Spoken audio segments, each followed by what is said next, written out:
Hello, welcome back to my channel. So, you might already be aware of this situation, but quick recap of the first part of the situation if you aren't aware. If you want a more in-depth explanation of everything, you can watch my first video on the situation. Mr. Beard also has a really good video about the situation, but basically, also sorry, before the recap, everything in this video and my previous video is alleged. Just going over some allegations. So Sienna Mae Gomez is a 18-year-old TikToker and former member of the Hype House. She was popular for her body positivity content, and at her peak, I think she had around like 16 million followers, give or take. Sienna was in a complicated relationship / one-sided flirtationship with Jack Wright, another 18-year-old TikToker and current member of the Hype House. So back in 2021, around the end of May / early June, one of Jack Wright's friends came out with a tweet that basically called out Sienna for SA, a claim that Jack's twin brother James retweeted, and a claim that Jack later backed up in his own TikTok. Sienna fired back with a YouTube video,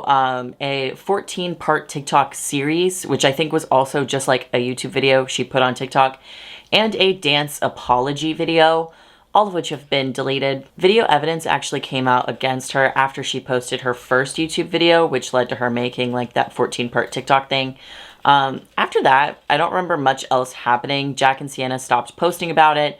Sienna stopped posting for like a month. That's when she came back with the dance video. Watch Mr. Beard's video if you're curious, because again, she deleted it, but it's bad. But at the time the situation died down, most people were on Jack's side, and Sienna lost like quite a few hundreds of thousands of followers. So some months pass, and now we're in January 2022, where there's some talk about the situation again because of the release of the Hype House show, and people are talking about how Sienna and Jack, who were originally advertised as main characters in the show, were basically cut out. Sienna was cut out entirely, and Jack's part became like very minimal. He was more of like a side character in the show. So there's some whispers here and there in regards to the situation, and Jack decides to post a TikTok with some text that reads, quote, "Can't stay silent anymore, especially when other guys told me what she did to them as well.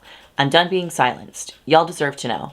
Please give me a little more time, but please know that I've had love and support through all of this from family, friends, and all of you online."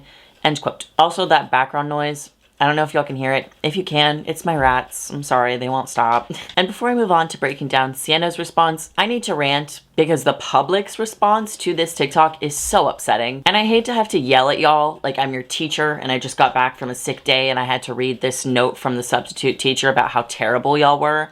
But I feel like I have to do that because some of you have absolutely lost your fucking minds. When Jack posted that TikTok, his comments became flooded with people trying to discredit him and claim that he was just bringing it back up for clout, or because he was cut here and there from the show, or that he's trying to ruin her career. And to those people, I have a question. You can feel free to comment your answers down below. Think of your mom. When you think of your mom, when you picture her looking at you and like observing you as her creation, do you think she's proud? Seriously, what the fuck is wrong with some of you? I don't like resorting to the if the roles were reversed argument because I just wish it wasn't necessary. I think people should just give a shit about SA victims regardless of their gender, race, sexuality, etc. But if the roles were reversed and it was Sienna accusing Jack of the things she was accused of, he first off would have been done from the start, especially if he made the videos that Sienna made.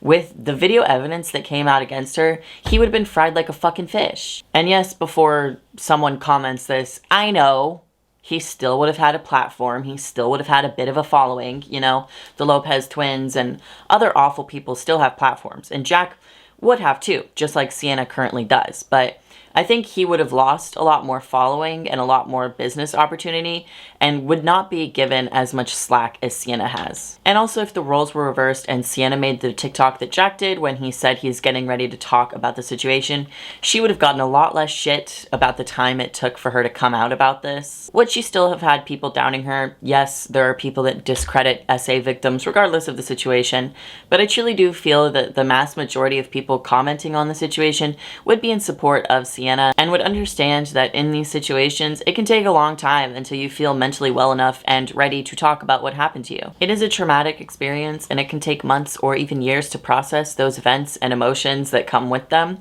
And even then, that's not like a guarantee that you'll ever be well enough to talk about it with people, especially millions of people on the internet. So I feel like it's such a fuck you to victims to claim that Jack is just talking about what he went through for clout just because it took him a while to be ready enough to talk about it.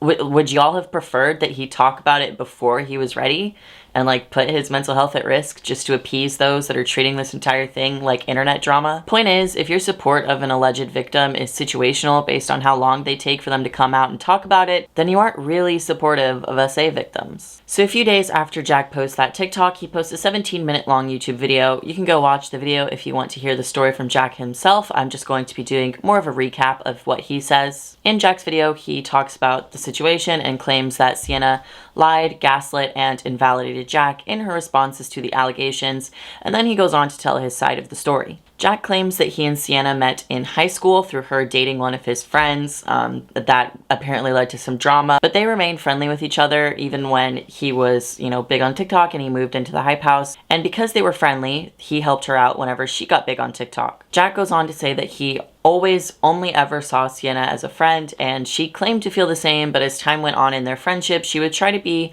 romantic with him and consistently cross his personal boundaries. He talks about how this cycle essentially formed of them being fine and just normal, acting like friends, and then she would try to make romantic gestures, inappropriate touches, etc. And Jack would tell her to stop because he doesn't see her that way. And then the next day, Sienna would apologize and seem embarrassed, and then everything would go back to, their normal friendship. And then eventually the cycle repeats. It happens again. He even claims that Sienna got out of a moving car to go back to a party she was kicked out of by Jack to go get back to Jack and try to talk to him. He also says that during this cycle, Sienna would wait until he was in a vulnerable state, whether that's him asleep or him when he's like pretty mad or upset. She would wait until he's in that state to try and take advantage of him. And that she would go as far as entering his home without permission, sometimes in the middle of the night when he was asleep, and he would wake up to her touching him very inappropriately. There was even a time when Jack was showering and she picked the lock to get into the bathroom with him. And the end of the video, he talks about how after everything went public in regards to the allegations against Sienna, several guys reached out to Jack and claimed that Sienna had done similar things to them, and he provides the conversations with those guys. So that was the basis of Jack's video, and after that went public, Sienna started to deflect from the backlash she was starting to get pretty immediately. She turned off all of her comments on her main TikTok, her side TikTok, her Instagram. Even her YouTube comments are being severely moderated currently. You can go look at her YouTube. There's like not really new comments coming in, and when they do come in, they're all positive, so clearly someone's like looking at them for her. So on January 25th, 5 days after Jack posts his video, Sienna posts this blog post onto her website, and that's what we're going to be looking at today. I read through this whole thing. I have it pulled up on my monitor right here, and I have my script right here just in case y'all didn't know. I'm going to be reading this and breaking it down for you guys, talking about it because this blog post is what made me want to make this video. I initially wasn't going to do a follow-up video in regards to the situation because at the time I thought that Jack said what he needed to say and my input wasn't required on anything or necessary, but oh my god, this blog post sucks and I need to talk about it. The blog post is called Reflections from an 18-Year-Old Me, and I'm going to be putting the sections on screen as I go over it. It's, separated by section. And I'm going to be putting the sections that I go over on the screen as I talk about them, just so you guys don't have to go read the blog post, because I think it's monetized. It either is or was, I'm pretty sure. So don't give her the click. I'm going to show it to you. So this first section is just like an intro bit. It doesn't have a title, but it does have a highlighted little like hook sentence. And that reads, quote, "I haven't even been 18 a whole week yet, but the decisions I've had to make as a new adult are challenging me in ways that make me wish I could just go back to being a kid."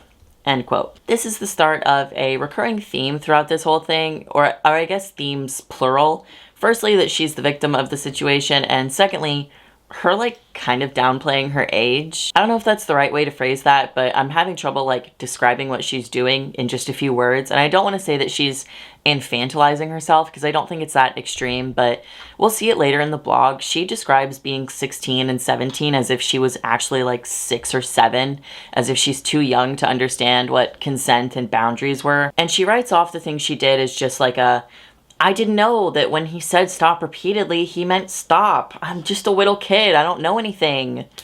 Baby, you were 17, not 5. Anyways, in this intro bit, she says, you know, you guys know what's going on, and it's been so hard for me, and I was doing so much better until that bitch Jack posted all those fucking lies. I'm exaggerating the tone a little bit, obviously, but like, you can read it. She really is just talking about how it's been hard for her to face the repercussions of being accused of SA with video evidence, but whatever. The next segment is called I've Never Been So Scared in My Life. And in this, she basically says she's thought about listening to the comments telling her to herself because it's all gotten so much.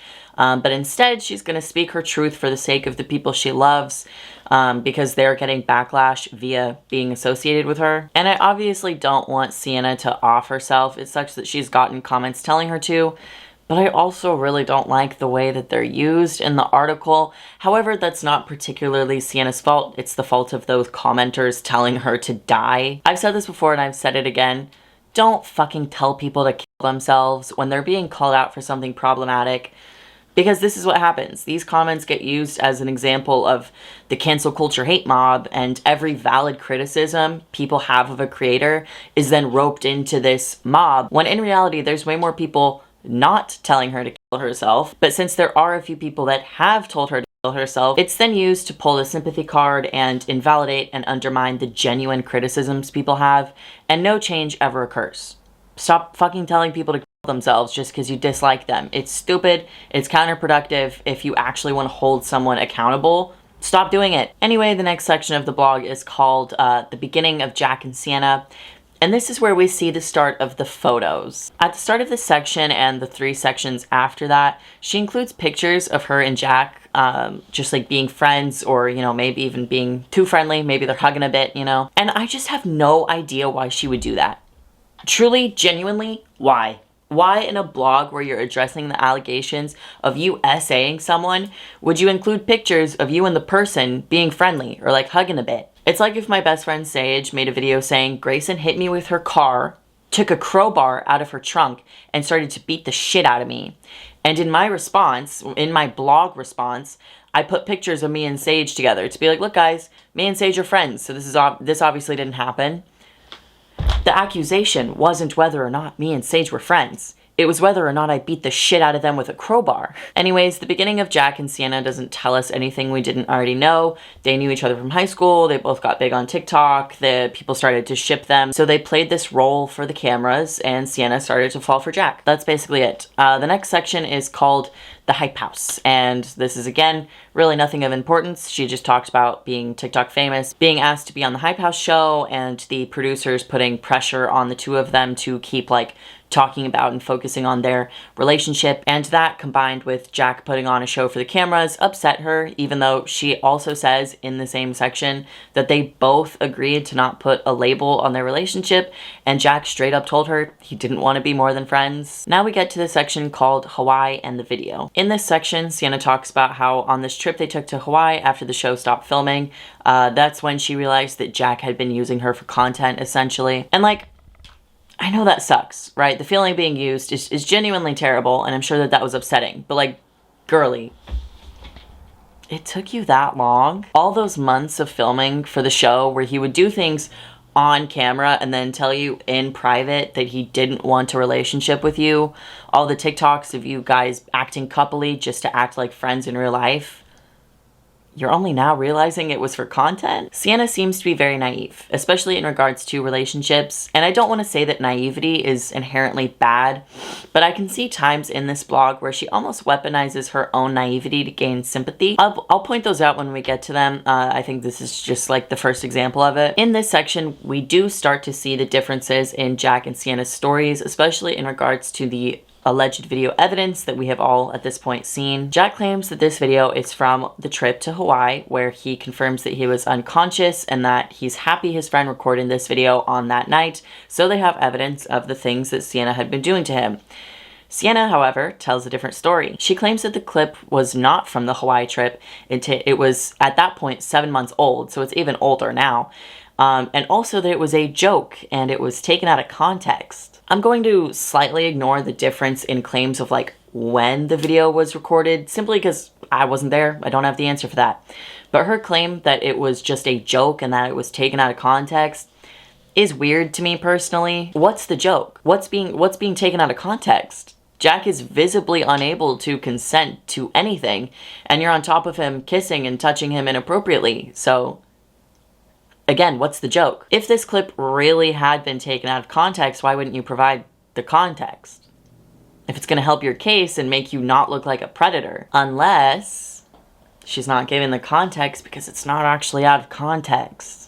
But what do I know? The next section is called Jack, setting the record straight. She starts it off by talking about her previous relationships for some reason, even though they have absolutely zero weight in the conversation or the allegations. Sorry, but who the fuck cares if an ex of yours was upset on your behalf when the allegations came out? Just because nothing happened to him doesn't mean that nothing happened to Jack. She also accuses Jack of intentionally painting Sienna as the stereotype of a Latina woman, which feels like such bullshit to me. I've been following the situation since the beginning, all those months ago, and I have not personally seen a single person bring up or imply that the situation has anything to do with her ethnicity, because it doesn't. It kind of just feels like a throwaway comment to make Jack look bad, but feel free to disagree with me. Anyways, after that, she denies the allegations of breaking into Jack's house because essentially, it's not breaking in if I knew the gate code and other people were already there. I'll agree that the term breaking in was used a little bit liberally. She didn't like pick the lock to the front door, smash a window to get in, right? But like, you entered his home without his knowledge or permission, which is the problem in the first place. It doesn't matter if other people are there. They were probably invited by Jack or his brother or someone else in the home. You were not. She also cites a cut scene from the Hype House show to back herself up, as if reality TV is a perfect and accurate portrayal of reality. As ironic as it sounds, reality TV is not reality, and it's kind of common knowledge that it's not. She goes on to deny Jack's claims and then says, "There's a counterpoint for every point Jack made in his video, but I'm not going to do that."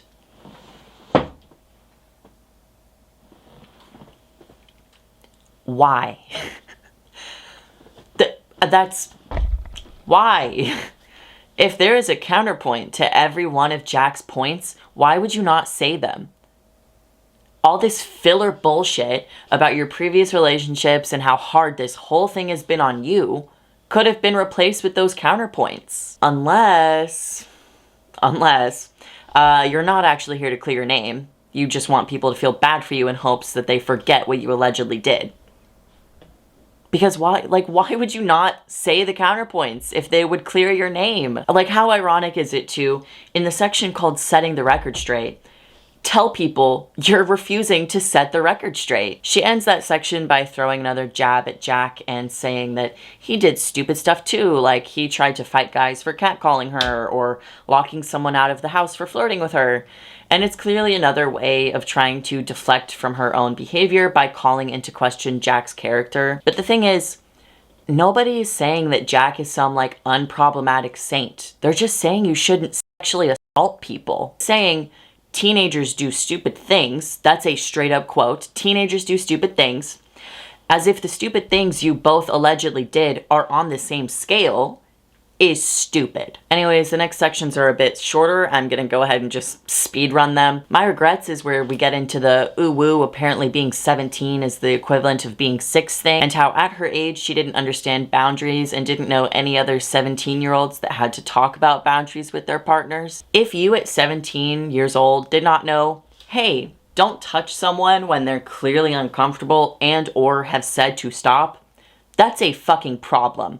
You are not a baby at 17. Please stop acting like it. The next section is called My First Section of YouTube Videos. In it, she apologizes to the victims of SA for how she came off in her videos and that she's learned a lot since then. The damage of those videos has already been done. This apology is a little bit too late, especially for how long she kept those videos up.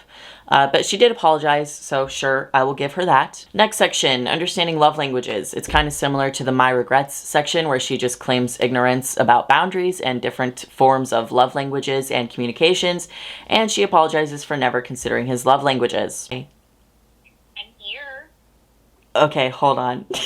My mommy's here. I'll be right back. Next section, the importance of consent, where she essentially blames her actions on watching the affection of her parents, as well as not being taught about consent in school. I don't know what type of education you got, but I'm from Texas, the state that was ranked 39th out of 50 in terms of our level of education, but I was definitely taught consent. Could the US education in regards to sexual health and safety be better? Abso-fucking-lutely.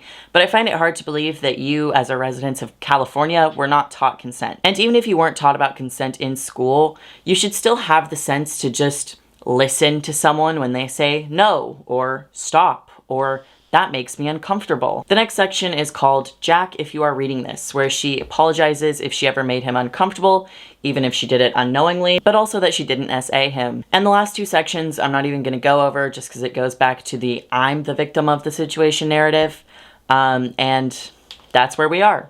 I don't really have anything else to say about this. I really just wanted to talk about the blog because I remember when it first came out, I just skimmed it, and even just like barely reading it, I was like, oh, okay, so just no accountability as per usual. And besides, nothing is gonna come from this. Sienna's not gonna go to jail. TikTok isn't gonna delete her account. So I know this almost feels pointless, but if I can spread the word about a potential alleged abuser, I'm gonna.